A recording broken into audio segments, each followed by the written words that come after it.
Okay, I always Aisha. say to people, it's like Croatia without the crow. That's the best way to try to pronounce it. Oh, Aisha. Aisha. Yeah. Aisha. But yeah, it is Crow. difficult. Aisha. But in America, it's Aisha. Yeah, we're definitely an Aisha crowd.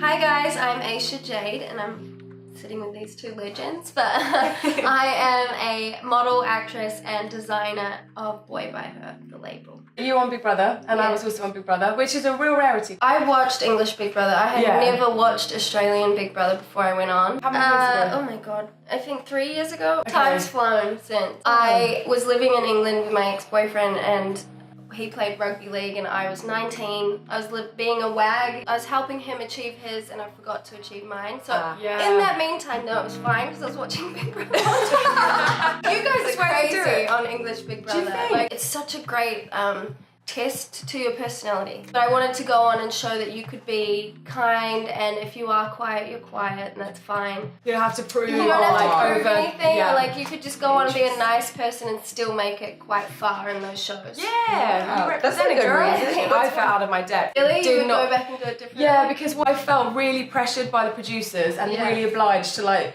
maintain this kind of like bad wild child turned good, and that's why they wanted me on. I'd just come out of a wild 20s, drugs, eating disorder, the whole lot. I was so self-conscious, so I kind of was a little bit weak. Sometimes I really wanted to speak up, but I was either frightened to be judged or frightened to be not liked, or they were just so overpowering, everyone in there, that I just didn't want the conflict. So you guys had opposite experiences. You felt like you were silenced, and you felt that you were silent, but then can finally be heard. Yeah, I mean, I was pretty happy with how I came across. I asked my mom, I was like, was there anything that she'll tell like, you. and she was like, you came across as yourself the whole time, which is basically... Good. That's good to hear. Yeah, she was like, there was nothing you did that I was like, that's out of Aisha's character. Aww. So it was nice. Obviously, like, you're in there for almost 3 months, so they see you go like this, you know, like everybody's so Good through bad. emotions. Sometimes it wasn't very nice, and it was just one of Just those... because it's more camera time. Yeah, exactly. So like deciphering that between real relationships and real people that you meet in the house. Yeah. Wow. I saw that you were best dressed at the People's Choice Awards. Congrats. Thank you. That was a huge surprise. I was like, I had to ring my mum after because I thought that when the articles came out, it was like Cosmopolitan, Marie Claire, How exciting. and I was like, oh, it's probably just Australia. Like, it's just Australia being nice. No, it was like the Marie Claire and the Cosmopolitan and the that's E. so So I was cool. like, Wow. the first article that I saw wasn't the nicest article, and it was while I was still there, and I was like, oh god. It was from a gossipy news column Why in wasn't it Australia, nice? and it was more like, oh, why is Aisha at the People's Choice Awards? It was like, Charming. even though I'm trying to learn to not take things personally, Yes, and that's hard. obviously all those amazing articles about Best Dress came out, which was crazy. I was wearing a designer called Lulu Harazan, and it was this sheer kind of Very beaded, sexy. embellished, and I was quite nervous before because I had showed my mum beforehand, and I could see it was written all over her face. I was like, oh. So basically, guys, you can see her amazing butt through the, I'm kind of, Yeah. It looked like Tell a it, swim Charlie. piece. So it looked like a swim piece, and I'm sure it wasn't. It was. Oh, it was. I have to tell you. A swimsuit under the dress, so that all you could see when she turned around and did the little, you know, over the shoulder, is just these amazing butt cheeks. Great bum. Thank you Great very bum. much. Thank you. No, so that I had originally gone to buy some high waist undies to wear under that. Because it's very pretty, and the way it's embellished is that everything covers obviously the important bits. But when I've just got back from Thailand, so I'm quite tanned right now, and You the are. undies were so white on me that it was just like these big granny panties, and I was like, oh my god, I'm supposed to leave in 15 minutes. It was the color before you left. Yeah, like I your was print. like, It was a last Oh my minute God. decision. It looked like part of the dress. No, Even though I yeah. could tell the shape of it was a swimwear, it looked like Yeah, it was so I was supposed to go super with it. lucky. I had this nude swimwear from Mara Swim that I've had for years that I knew you always keep onto those pieces for a reason. Yep. Yeah. And I just pinned it in the inside and out we went. Good to go. I love it. Oh, it was so good, wasn't it? It was a good night. It was great. My whole life I've been watching like these award shows because I just love them so much. Dreaming Yeah, one they're day of fun. being there. Dreaming one day of being there. So every time I go to them, I'm like, I pinch myself that I'm in. Yeah, me too. I'm like, Yeah. wow, I did the same. I was like, oh my god, I can't believe I'm actually here. I was looking around and all the, and I was like, this is so exciting. So you were at People's Choice Awards Yeah. For Best Dress, but what else are you up to? What else is happening? So yeah, I moved Why else out were you here. there? I don't know why I was there. I guess, honestly, why is she here? I don't know. But I had a great time. So I worked with MTV and stuff quite a lot back in Australia. Was that as a host though? Like Yeah, so I was doing some hosting work with MTV. They sent me off to like the MTV People's, what are they? The Music Video Awards. So I've been to a couple of those, and one of the girls from there now works for NBC. She was like, we'd love to take you to the People's Choice Awards, which was great. So coming out of Big Brother, I was lucky enough to sign with the manager pretty much straight away. Yeah, I was able to work with fashion brands and be taken quite seriously in the fashion industry. So do you think that's what got you attention, is outfit style? I think while I was in the house, you could recognize my style a lot. And then when I came out, it was just... What is your style? I'm very... I love to wear boys' clothes. Hence why I have... I love that. But that's your brand.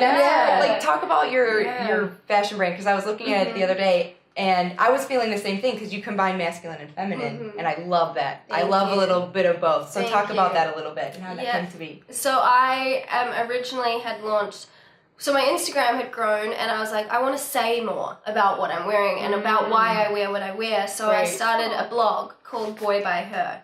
Because I knew that there was that gap in my wardrobe. I would look for these like cool, like baggy, comfy, almost like still short and sexy in certain places.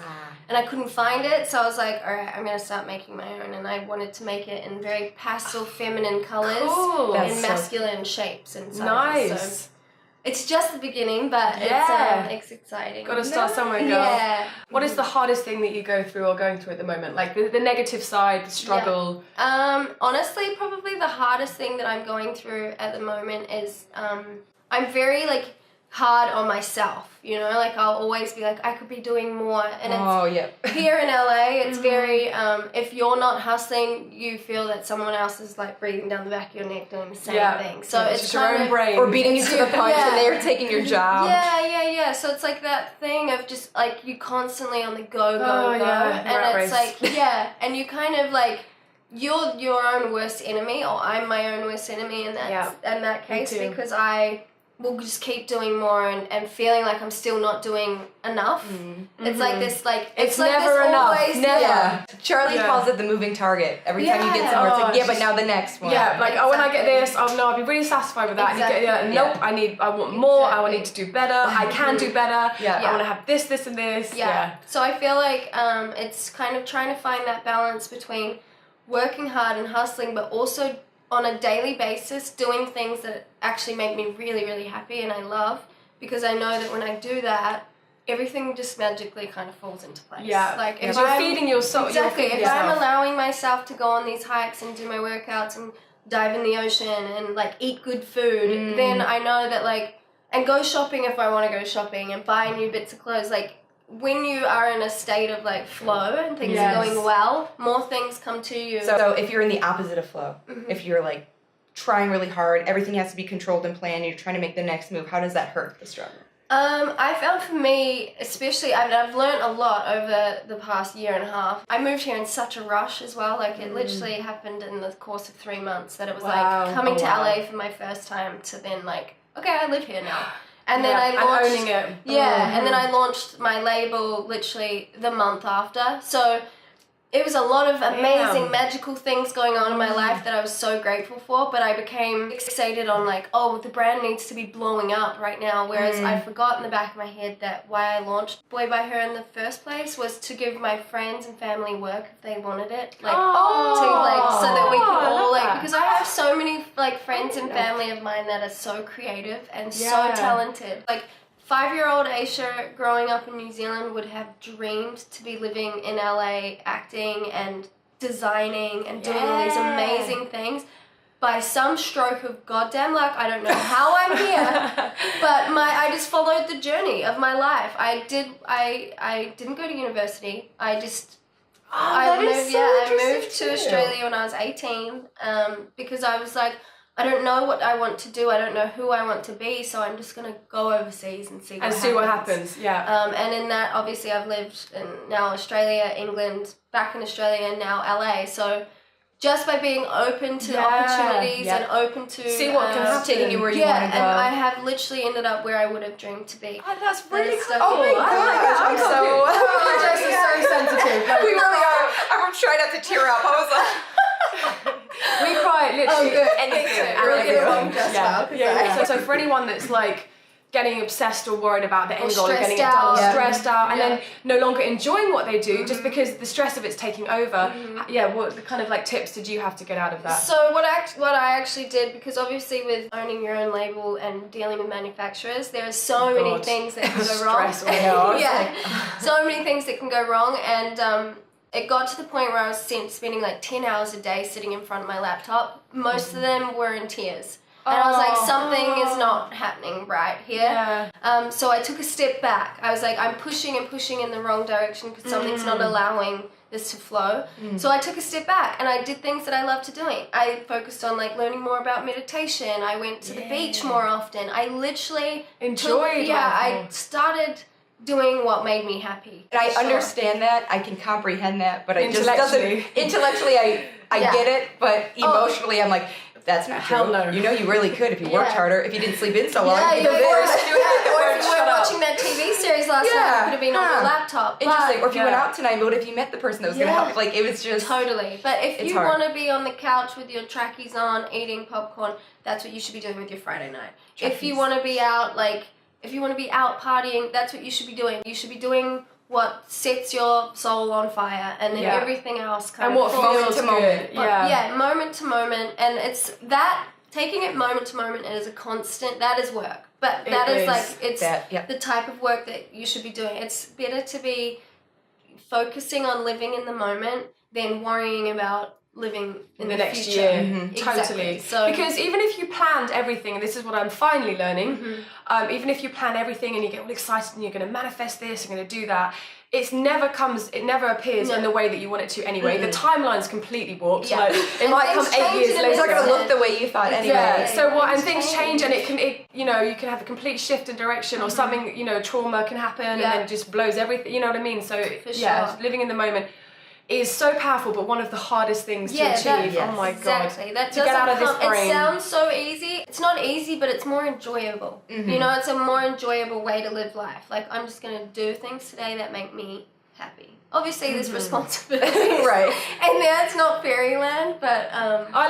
like to believe it's total fairyland, and I live my own world all the time, and everything's fairy life. Yeah. Well, and your life is crazy, because I was looking at your Instagram, and naturally, you like to compare yourself and your life to others. And your Instagram's beautiful though, but you also travel and you go to all these amazing places, and obviously you're a beautiful, successful model. But what is the downside? Like, what don't we see behind these beautiful pictures and these there's trips? So many. The downside to the beautiful Instagram and living your life on social media, for me, I struggle quite a lot actually with it. Especially over the last year and a half, because it hasn't been the easiest year and a half of my life, to try to, I'm naturally quite a private person. Instagram is probably like 10-20% of my life. I mean, it's a lot of it, but my values and who I am as a person, I don't think really comes across to the fullest, like to who I really am. That's what I struggle with a lot, because people will see Instagram and think, oh my god, you're killing it, like you're doing so well.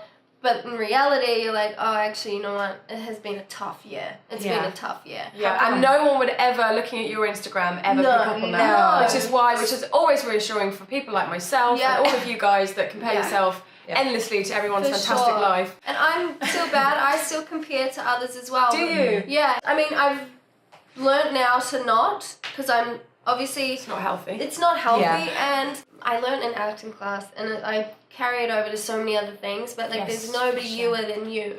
It's from Dr. Zeus, but I always say, like people, young girls as well, like I want to be just like you, and my biggest thing is like, you just like, if you know who you are and you're like, I'm just gonna like live this life, you have no other choice but to succeed. Figure out things that make you happy and just play with that, and then you'll figure out who you are. We always will. We're still figuring it out. Aren't we all?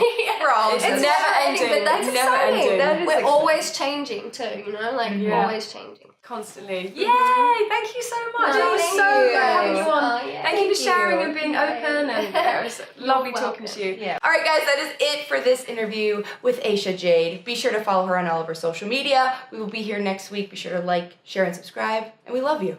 We do love you. Bye. I think I love you too. This is cool. Yay!